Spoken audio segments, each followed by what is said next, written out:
సాక్షి TV ప్రసారాలను నిలిపివేయడం చట్టరీత్యా నేరం.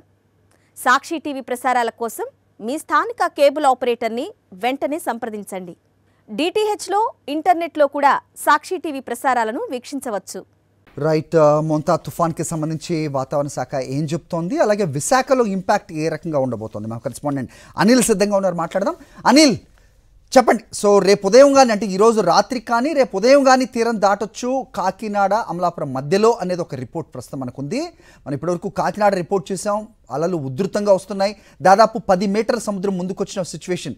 విశాఖలో ఎలా ఉంది పరిస్థితి, ఏంటి అప్డేట్స్? హరి, విశాఖలో గాలుల తీవ్రత కొనసాగుతుంది. నిన్న ఉదయం మొదలైనటువంటి భీకర వాన ఇంకా విశాఖను వదలలేదని చెప్పాలి. పెద్ద ఎత్తున వర్షపాతం నమోదవుతుంది. విశాఖలో ఉన్నటువంటి మధురవాడ, ఎండాడ, మద్దిలపాలెం, ఎన్ఏడి, అలాగే గాజువాక, పెందుర్తి వంటి ప్రాంతాల్లో పెద్ద ఎత్తున కుండపోత వాన కురుస్తుంది. ముఖ్యంగా ఉమ్మడి విశాఖ జిల్లాలో ఉన్నటువంటి రూరల్ ప్రాంతాల్లో కూడా పెద్ద ఎత్తున వర్షపాతం నమోదవుతుంది. గాలుల తీవ్రత కూడా కొనసాగుతున్నటువంటి నేపథ్యం కనిపిస్తుంది. అయితే తుఫాను తీరానికి సమీపించే కొద్దీ దాని ప్రభావం మరింత పెరిగేటువంటి అవకాశం ఉంటుంది. కొద్దిసేపటి క్రితమే మోంతా తుఫాను తీవ్ర తుఫానుగా బలపడినట్టుగా ఐఎండీ వెల్లడించింది. దాని ప్రభావం మరింత పెరిగేటువంటి అవకాశం కనిపిస్తుంది. కాకినాడ తీరానికి దగ్గరయ్యే కొద్దీ వర్షపాతం కానీ లేకపోతే గాలుల తీవ్రత కానీ పెరిగేటువంటి అవకాశం ఉంటుంది.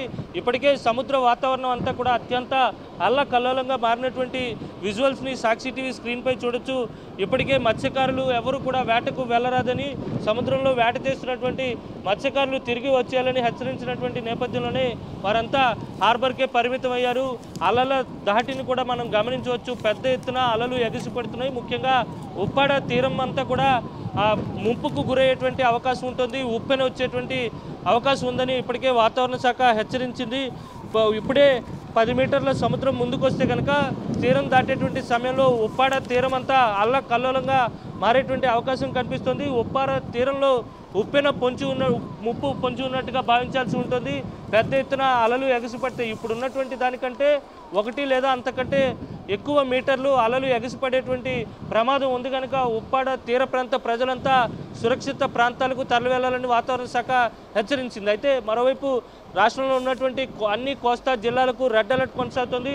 శ్రీకాకుళం మొదలు ప్రకాశం జిల్లా వరకు రెడ్ అలర్ట్ కొనసాగుతుంది. భారీ నుంచి అతి భారీ వర్షాలు, కొన్ని ప్రాంతాల్లో అత్యంత భారీ వర్షపాతం నమోదవుతుంది. దాదాపుగా అత్యంత భారీ వర్షం అంటే 20 సెంటీమీటర్లకు పైగా వర్షపాతం నమోదయ్యేటువంటి అవకాశం ఉంటుందని ఐఎండీ హెచ్చరిస్తూ ఉంది. మరోవైపు గాలుల తీవ్రత కూడా కొనసాగుతుంది. 3 ఫేజుల్లో గాలుల తీవ్రత ఉండబోతుంది. తుఫాను ఎక్కడైతే తీరం దాటుతుందో ఆ ప్రాంతంలో దాదాపు 90 నుంచి 110 కిలోమీటర్ల వేగంతో గాలు వీచేటువంటి అవకాశం ఉంటుంది.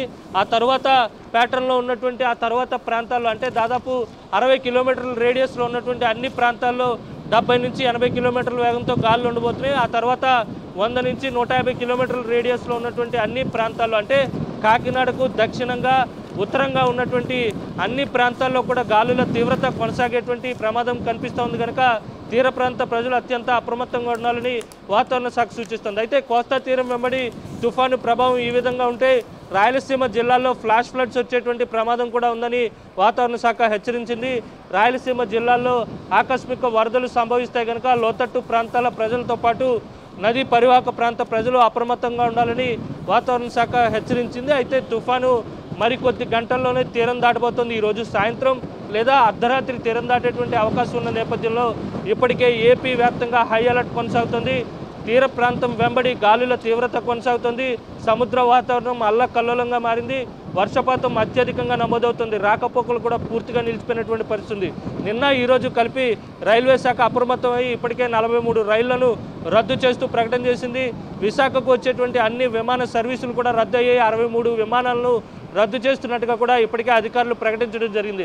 ఇలా రాకపోకలు పూర్తిగా ఇప్పటికే నిలిచిపోయినటువంటి పరిస్థితి.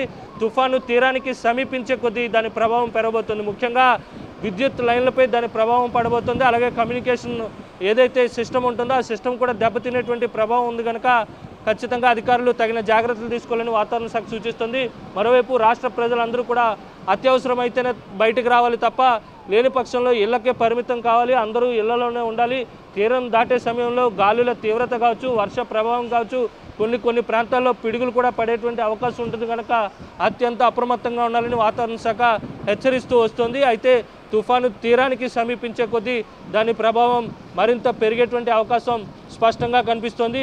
ఈరోజు సాయంత్రం లేదా అర్ధరాత్రి సమయంలో కాకినాడ సమీపంలో తీరం దాటబోతోంది. ముఖ్యంగా కోనసీమ అంటే కాకినాడకు దక్షిణంలో ఉండేటువంటి ప్రాంతాలు, అలాగే కాకినాడకు ఉత్తర దిశగా ఉన్నటువంటి ప్రాంతాలన్నీ కూడా తీవ్రంగా ఎఫెక్ట్ అయ్యేటువంటి అవకాశం అయితే స్పష్టంగా కనిపిస్తుంది. విశాఖ సాగర్ తీరం అంతా గాలుల తీవ్రత కొనసాగుతున్నటువంటి పరిస్థితి హరి. అయితే ఈరోజు సాయంత్రానికి తుఫాను తీరం దాటితే కనుక మరో 48 గంటల పాటు రాష్ట్రంపై ఆ ప్రభావం కూడా ఉండబోతోంది Hari. Right Anil, thanks for the detailed inputs. ఎప్పటికప్పుడు లేటెస్ట్ ఇన్ఫర్మేషన్ తెలుసుకునే ప్రయత్నం చేయండి. నెక్స్ట్ బులెటిన్లో నేను మళ్ళీ మీతో మాట్లాడతాను. చూస్తున్నాం, సో సముద్రం ప్రశాంతంగా ఉంటే ఎంత ఆహ్లాదకరంగా ఉంటుందో ఇలాంటి అలజడిలో అంతే భీకరంగా కనిపిస్తున్న దృశ్యాలు మనం చూస్తున్నాం. ఒకవైపు ఉప్పాడ, మరోవైపు విశాఖ బీచ్ సముద్ర తీర ప్రాంతం ఏ రకంగా ఉందో మనకి కనిపిస్తుంది విజువల్స్లో.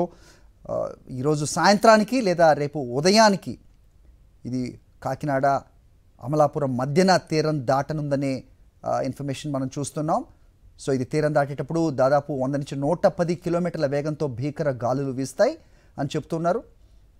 దానికి మొత్తం తీర ప్రాంత ప్రజలు అవ్వచ్చు, ఇటు విశాఖ నగరవాసులు అవ్వచ్చు, సో అత్యవసరం అయితే తప్ప అసలు బయటికి రాకూడదు అనేది కూడా అధికారులు చెప్తున్నారు. విద్యుత్కి అంతరాయం కూడా ఉండే అవకాశం ఉంటుంది. సో దానికి సంబంధించి కూడా తగు జాగ్రత్తలు తీసుకోవాలనేది కూడా సూచిస్తున్నట్టుగా తెలుస్తోంది. నిజంగా ఈ తీరం దాటే సమయంలో నష్టం అపారంగా ఉండే అవకాశం కూడా ఉంది. ఎందుకంటే తుఫాన్ తీవ్రత అలాంటిది కాబట్టి అప్రమత్తంగా ఉండాల్సిన అవసరం ఉందనేది అధికారులు సూచిస్తున్న సిచ్యువేషన్ మనం చూస్తున్నాం. సాక్షి టీవీ ప్రసారాలను నిలిపివేయటం చట్టరీత్యా నేరం. సాక్షి టీవీ ప్రసారాల కోసం మీ స్థానిక కేబుల్ ఆపరేటర్ను వెంటనే సంప్రదించండి. DTHలో ఇంటర్నెట్లో కూడా సాక్షి టీవీ ప్రసారాలను వీక్షించవచ్చు.